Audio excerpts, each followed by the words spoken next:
After my husband's funeral, the world felt strangely quiet, as if someone had turned the volume of life all the way down. I sat in the passenger seat of my daughter's car holding the old white handkerchief my husband always kept in his pocket. It still smelled like him, that familiar mix of soap, old books, and comfort I had known for 42 years. I pressed it against my lips, trying to hold myself together, but grief has a way of slipping through even the strongest fingers. My daughter didn't say a word. She kept her eyes locked on the road, hands gripping the steering wheel so tightly that her knuckles turned pale. I kept waiting for her to look at me, to meet my eyes even for a second, to give me something, anything, to show she still saw me as her mother. But she didn't. We drove past our town, then past the last row of houses, and then even farther, out where the road stopped having streetlights and the sky felt empty. "Where are we going, sweetheart?" I finally asked, my voice small, fragile. But she didn't answer. The silence between us grew heavier than the grief inside my chest. After a long stretch of empty miles, she turned onto a narrow dirt road, not a road people chose, just a forgotten path cutting through fields and old trees. The gravel crunched under the tires, and a cold shiver climbed up my spine. I clutched my husband's handkerchief a little tighter, as if it could protect me from something I couldn't yet name. The car stopped, right in the middle of nowhere. No houses. No lights. No signs of life at all. My daughter finally turned to me. Her eyes were not soft, not warm, not the eyes of the little girl I once carried on my hip. They were distant, tired, almost annoyed.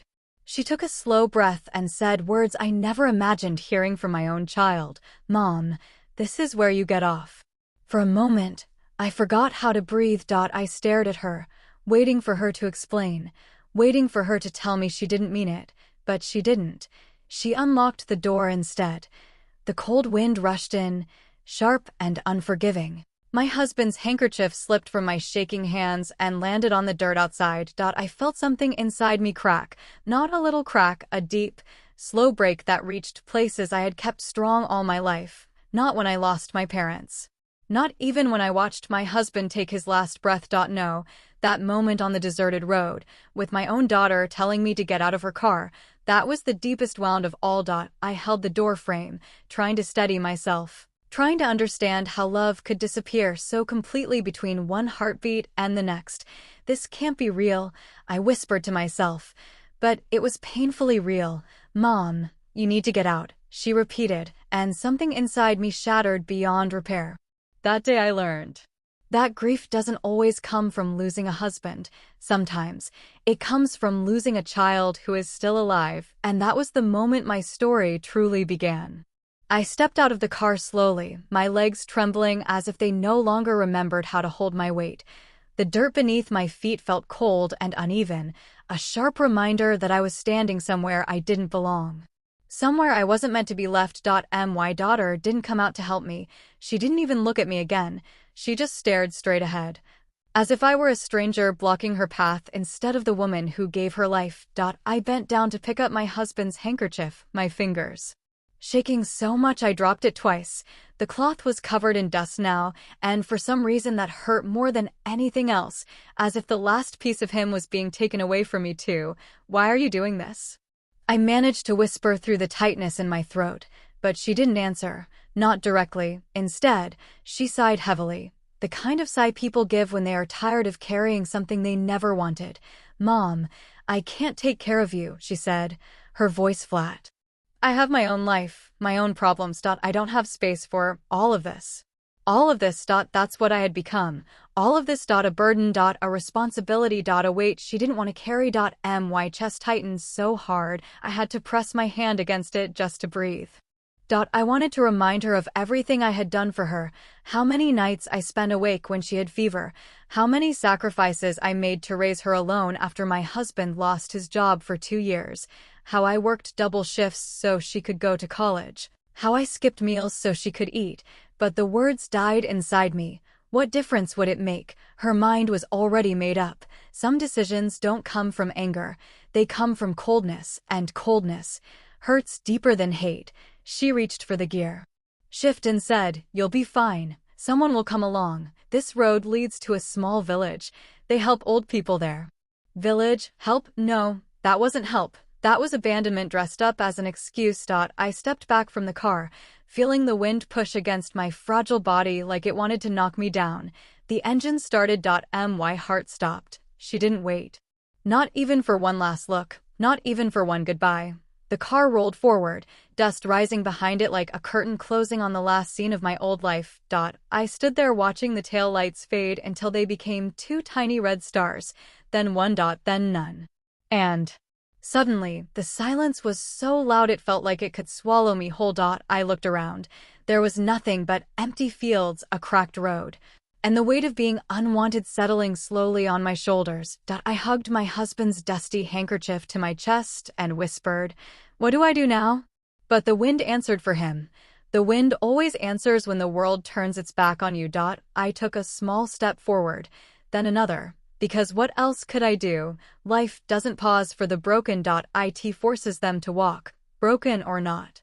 And that lonely walk down that forgotten road was the beginning of a chapter one never asked for, but had no choice to live.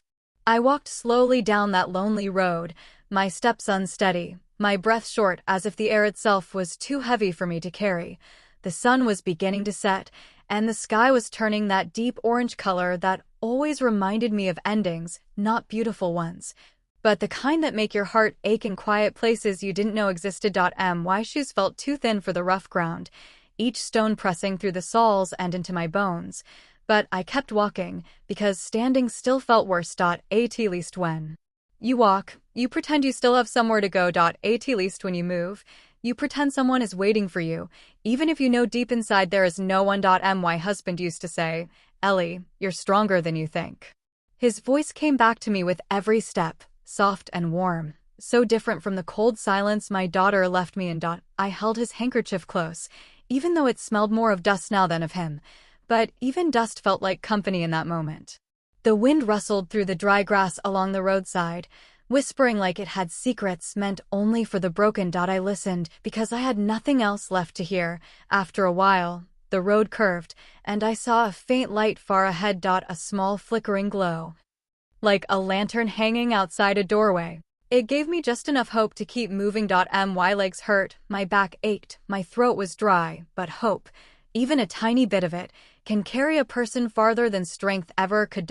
As I got closer, I saw an old wooden bench near the edge of the fields. It looked worn out, tilted to one side, but it felt like an invitation, a place for tired souls to sit. I lowered myself slowly, my knees protesting, the wood creaking beneath my weight. I sat there staring at the horizon, watching the last lines of sunlight melt away into evening. I don't know how long I sat there, maybe minutes, maybe hours. Grief has a way of bending time until it loses its shape. I thought about my daughter, her face, her voice, her childhood, and I tried to understand how love could fade so quietly, how a heart could change without warning, how a child could forget everything a mother once was. When she was little, she used to hold my hand tightly whenever she got scared. She would hide her face in my clothes and whisper, "Mom, don't leave me." Funny how life turns around. Someone always leaves someone in the end, and sometimes it's the one who once begged you to stay.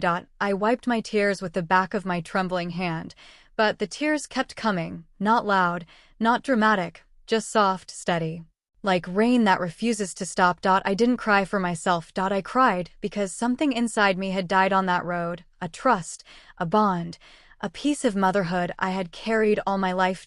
As the sky darkened, I finally forced myself to rise.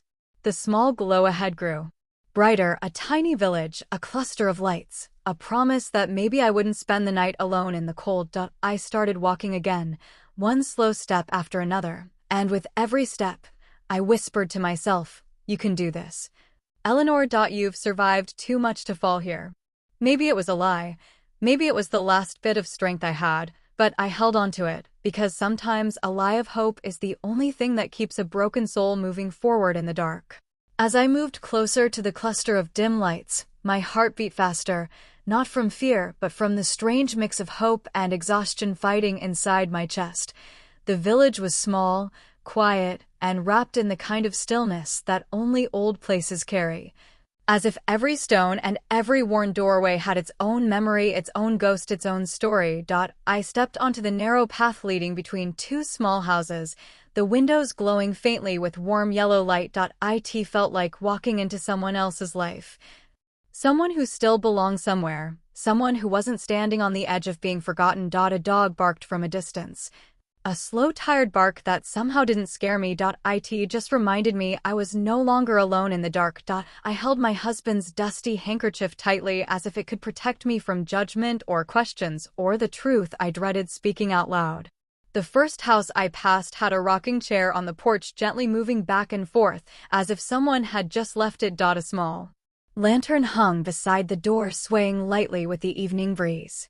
That tiny soft light gave my heart a kind of comfort I hadn't felt since the morning of the funeral. A few steps ahead the path widened, and I saw a woman standing outside her home rinsing vegetables in a metal bowl.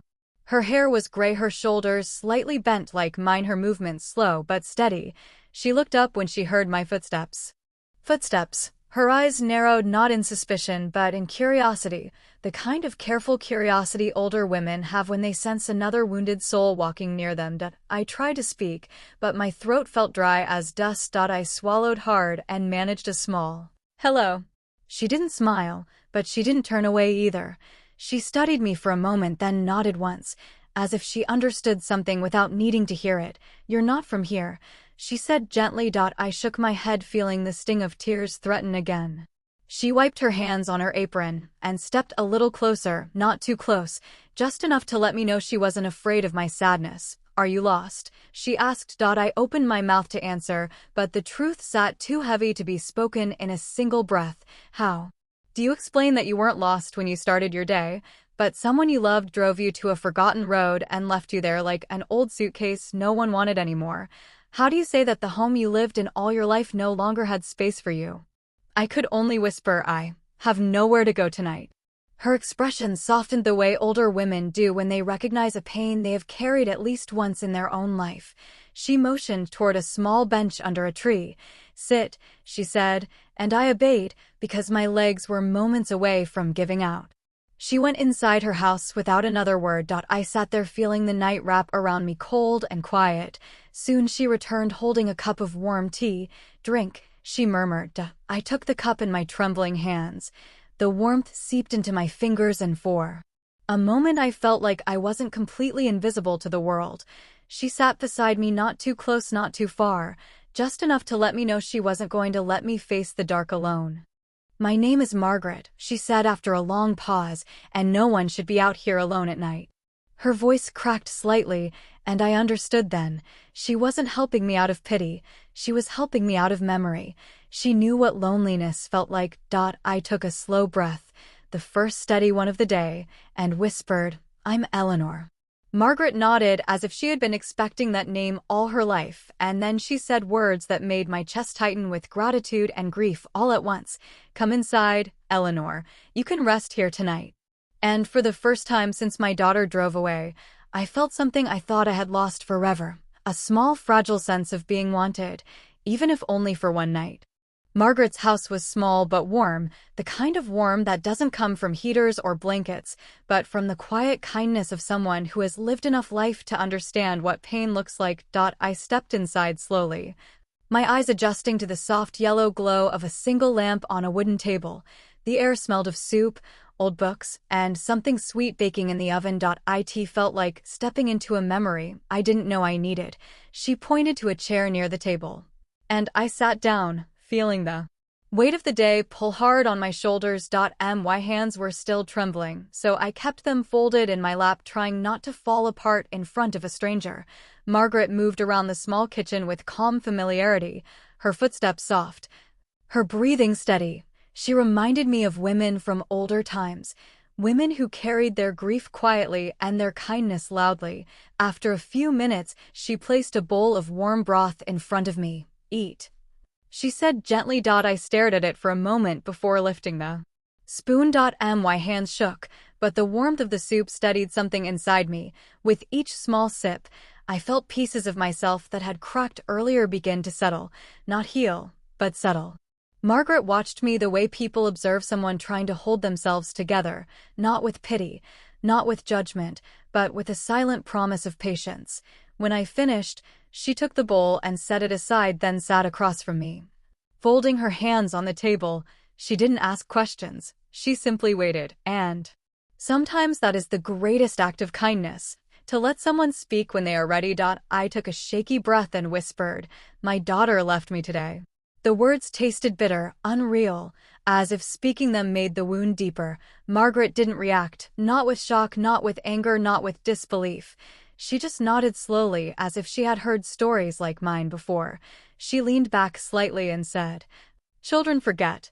The world teaches them to move fast, too fast to remember who held them first." Her words cracked something inside me, and tears welled up again, not loud, not dramatic, just quiet, slow, grief-heavy tears that slipped down my cheeks without permission. "I don't understand," I whispered. "What did I do wrong?" Margaret reached across the table and placed her hand over mine, a warm, steady touch that felt like a life raft in deep, cold water. "You loved," she said softly, "and sometimes that is the very thing people take for granted." Her words settled into my chest like a soft ache, heavy but true. She stood then and walked to a small cupboard, returning with a folded blanket. "You will sleep here," she said, motioning toward a small room down the narrow hallway. "Tomorrow you will decide what you want to do." Decide what I wanted to do. The idea felt foreign, almost impossible. My life had always been built around others, my husband, my daughter, my home. Now there was only me, and the silence of a future I hadn't planned for. I walked slowly to the small room. It had a single bed, a faded quilt, and curtains that swayed with the night breeze. I sat on the edge of the bed, running my hand along the worn fabric of the quilt, feeling the softness beneath my fingertips. For the first time since the funeral, I allowed myself to breathe deeply. I lay down, closing my eyes as exhaustion pulled me under. But just before sleep took me, a thought whispered quietly through my mind, a thought fragile and uncertain yet alive. Maybe this isn't the end. Maybe this is the beginning of something I can't see yet. And with that small tender thread of hope wrapped around my heart, I drifted into the first peaceful sleep I had had in days. That night felt heavier than all the nights before it, as if every silence in the house had turned into a shadow watching me, reminding me of everything I had lost and everything I was trying so hard to hold together. And even though I kept telling myself to stay strong, my heart felt tired in a way I couldn't hide from anymore. I sat on the edge of the bed with my fingers trembling slightly, staring at them the way people stare at old photographs, as if searching for a story they once lived, but can't reach anymore. Memories of my son's childhood kept drifting into my mind like soft whispers. The way he would run toward me with open arms, the way he would laugh so loudly that my whole world felt warm. And I kept wondering how that little boy had grown into a man who now kept a quiet distance from me, like something unspoken stood between us, something neither of us had the courage to break. And as I looked around the room, I felt a strange emptiness settling inside me, a feeling that this was no longer my place, that maybe life had slowly pushed me toward a door I didn't want to open. I let my tears fall silently because there was no one left in that house who would notice, no one who would wipe them away or ask me why my voice sounded tired. I kept thinking that I had spent my whole life giving love, holding everyone together, solving every problem before it reached the surface, but now I was the one falling apart, and I had no one to lean on. The night dragged on, stretching itself over my heart until I couldn't tell where the darkness outside ended and where the darkness inside me began. And by the time the first pale light of morning slipped through the window, my body was awake, but my heart was still lost somewhere far behind. Still wandering through memories, trying to find a place where it belonged. Still searching for the version of me who used to believe that love always leads you home. Morning arrived quietly, the kind of morning where the world feels too still, as if it is holding its breath, waiting for you to decide what your next step will be. And I moved around the house with slow, careful motions, afraid that even the smallest sound might crack open the loneliness I had been trying so hard to keep sealed inside me. I touched the kitchen counter, the dining chairs, the window frames, all the places my hands had touched thousands of times before, yet somehow everything felt different now, distant, as if the home I had poured my life into had begun to forget me, and maybe a part of me was beginning to forget it too. I made myself a small cup of tea, but even the warm steam rising from the cup had a sadness to it, reminding me of all the mornings I used to share with my husband, all the conversations, the laughter, the gentle arguments that now seemed sweeter than anything I could imagine. And as I took the first sip, my daughter-in-law's footsteps echoed from the hallway, soft but sharp in meaning, like she was present but waiting for me to shrink further into the background. She walked into the kitchen with a polite smile that never reached her eyes, asking if I had slept well. And even though I knew she didn't care for the answer, I nodded quietly, choosing peace over honesty. Because at this age, after losing so much, you start choosing silence not out of fear but out of exhaustion.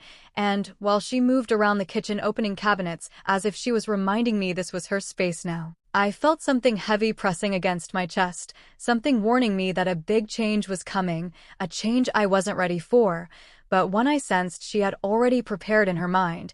And when my son finally came downstairs rubbing his eyes, offering me a half-smile that carried sadness and distance, I felt the truth settling inside me, that a home can remain standing while the place you hold inside it slowly disappears, fade by fade, moment by moment, until you are only living in the corners like a soft shadow no one notices. And deep down I knew this was the morning when the next painful chapter would begin. I knew something was wrong the moment my son asked me to sit in the living room, his voice too gentle, the kind of gentle people use when they are about to break your heart but want to make it sound soft. And as I lowered myself into the chair, I noticed how his eyes kept shifting between me and his wife, like he was looking for permission to speak, like the decision wasn't really his at all. And my heart tightened in my chest, because mothers know, they always know, even when no words have been spoken yet. I folded my hands in my lap, trying to stay calm, trying to pretend that this conversation would be normal, simple, harmless. But nothing felt normal anymore. Not the quiet house, not the forced smiles, not the weight in the air that made it hard to breathe. And then he finally sat down across from me, leaning forward as if the distance between us had suddenly become too wide. "Mom, we need to talk," he said. And those 5 words carried enough fear to make my throat close up. His wife stood next to him with her arms crossed lightly, not defensive but certain, certain of the decision already made, certain of the direction this moment was going to take. And as my son spoke about space, about responsibilities, about how things were getting difficult, I felt my heart beat slow in a strange, painful way. Not like surprise, but like confirmation of a truth I had been avoiding. I watched his lips move, yet the words didn't feel like his. They felt borrowed, rehearsed, placed into his mouth by someone who wanted me gone. And when he finally said, "We just think it might be better if you stayed somewhere quieter, somewhere you can rest," I felt something inside me collapse, silently, without resistance, the way old walls give in after years of pressure. I didn't interrupt him. I didn't fight, because fighting would have meant I still believed I belonged here.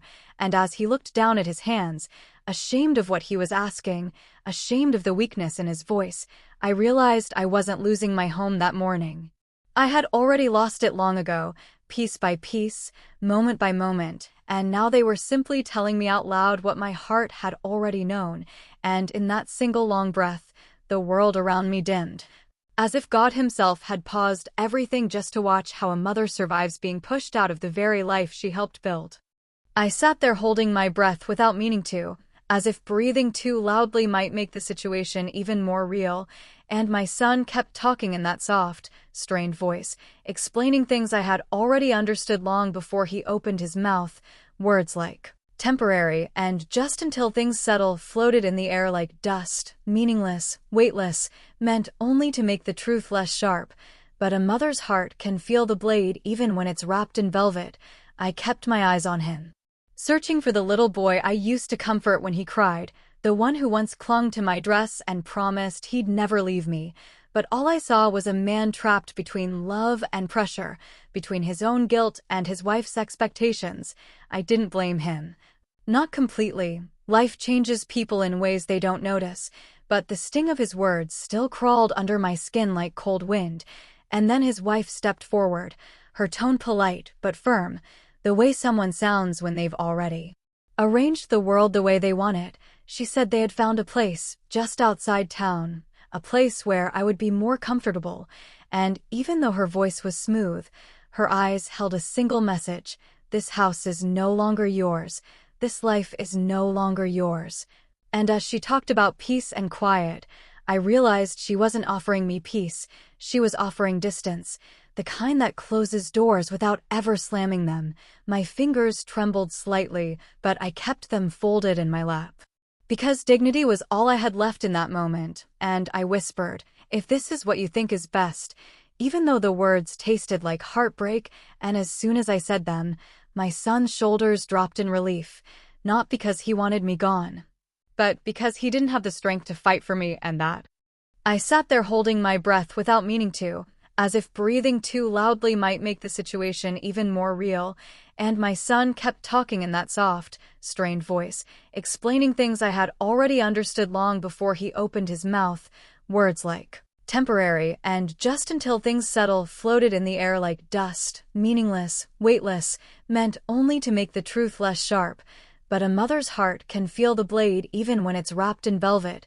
I kept my eyes on him, searching for the little boy I used to comfort when he cried, the one who once clung to my dress and promised he'd never leave me.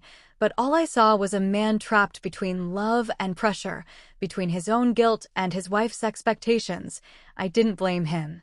Not completely. Life changes people in ways they don't notice, but the sting of his words still crawled under my skin like cold wind. And then his wife stepped forward, her tone polite but firm, the way someone sounds when they've already arranged the world the way they want it. She said they had found a place just outside town, a place where I would be more comfortable, and even though her voice was smooth, her eyes held a single message: this house is no longer yours, this life is no longer yours. And as she talked about peace and quiet, I realized she wasn't offering me peace, she was offering distance, the kind that closes doors without ever slamming them. My fingers trembled slightly, but I kept them folded in my lap. Because dignity was all I had left in that moment, and I whispered, "If this is what you think is best," even though the words tasted like heartbreak, and as soon as I said them, my son's shoulders dropped in relief, not because he wanted me gone, but because he didn't have the strength to fight for me. And that hurt more deeply than anything else. The moment he stood up to get my suitcase, a quiet acceptance settled over me, heavy and suffocating. I watched him climb the stairs, each step sounding like a goodbye, and I felt tears gather in my eyes, but I blinked them away because mothers aren't supposed to break in front of their children, even when those children are the ones handing them their loneliness. And by the time he came back with my small bag, the decision had already turned into action. And I understood that this was the chapter where a mother walks out of the life she created, not with anger, not with bitterness, but with a silence so deep it could swallow the whole world. The ride felt longer than it actually was, maybe because every mile felt like it was pulling me farther away from the life I once called mine. The world outside the window slid by in soft blurs of trees and empty fields. And my daughter-in-law kept her eyes on the road, her face calm, almost peaceful, as if driving an old woman to loneliness was just another errand she needed to finish before lunchtime. My son wasn't with us. He said he had work to do. Though we both knew it wasn't work, it was guilt, the kind a man carries when he knows he should have been the one sitting behind the wheel, offering comfort instead of distance. I kept my hands folded in my lap, holding the small bag that carried the last pieces of my life. Its weight far too light for a woman who had spent decades building a home, raising a family, and giving everything she had to people who no longer needed her. The road grew narrower as we drove deeper into the countryside, the kind of place where silence hangs heavy and time moves a little slower, and somewhere between those empty stretches of land and sky, something inside me finally broke, not loudly, not dramatically, just a soft crumble, like the quiet fall of an old wall that has been cracked for years. When the car finally slowed to a stop, my daughter-in-law didn't say anything at first. She just sat for a moment, her fingers resting on the steering wheel, her lips pressed together in a line that tried to look gentle but couldn't hide its relief.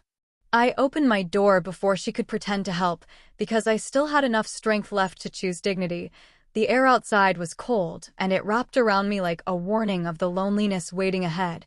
She placed my small bag on the ground beside me and said, "Someone will come for you," and for a moment I wondered if she could hear the sound of my heart drifting out of my chest like dust in the wind, but she didn't. She simply stepped back, got into the car, and drove away without looking in the mirror. The sound of the engine faded into the distance until the road was quiet.